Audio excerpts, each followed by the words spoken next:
get more on this from Krista Armstrong. She's an officer with the International Committee for the Red Cross and joins us now from London. Krista, good to speak to you here on TRT World. Just explain for us, if you will, the circumstances as to why this aid convoy was blocked going into Daraya.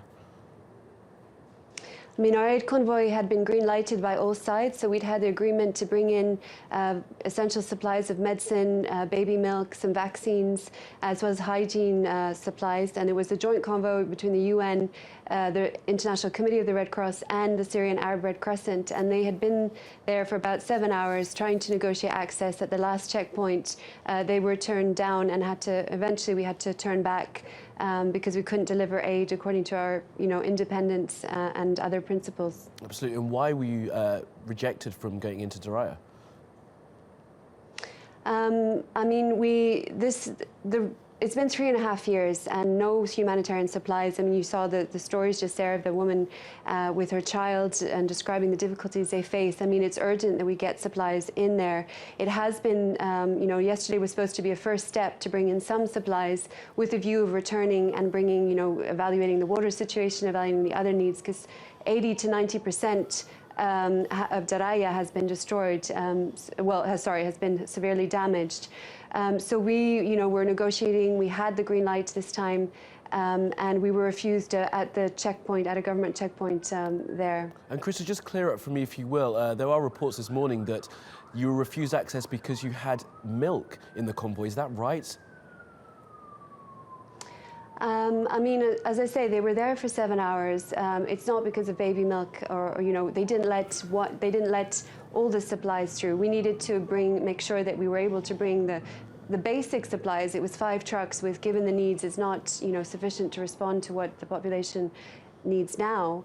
But there were other supplies. I mean, we had to bring in the medical supplies. So it's not, the reports just about baby milk are not the reason why we were turned back. We were not being let through ultimately, and none of the aid could get through. Absolutely. And Krista, this refusal by the regime to let this aid in, will that be investigated as a war crime as has happened in other cases in Syria? I mean, let's be clear here, the Syrian regime had given us the green light. We did have, we had been in negotiations with them, with all sides, and we did have the green light to go through. Now, what happened yesterday, will be, we're pushing to get access again through our contacts. The importance is really that we get back in, that we bring through the need, what they need, and also get through to other areas.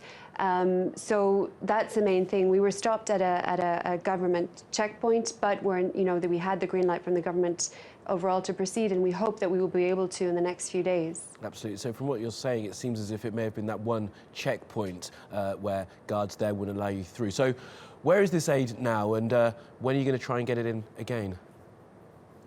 I mean, the aid is ready to go in at the earliest opportunity as soon as we get the authorization, and we're to proceed and distribute the aid impartially. So according to our principles and how we if we find the needs on the ground, it's urgent that happens soon. This Daraya is not far from Damascus. It's 8 kilometers southwest of the center, so it's almost like a suburb town. So it's not difficult for a convoy to go back. And we hope, as I say, it will be days, not weeks, before we can return. And not just to bring back the essentials that we brought yesterday, but to bring much more, especially looking at the food situation and looking at, the water needs. There's been no water and electricity there for 3 years. Those are the things for the civilians who are trapped there. Those are the things and the priorities we need to think about. Well, Krista Armstrong from the International Committee for the Red Cross, we thank you for joining us on TRT World.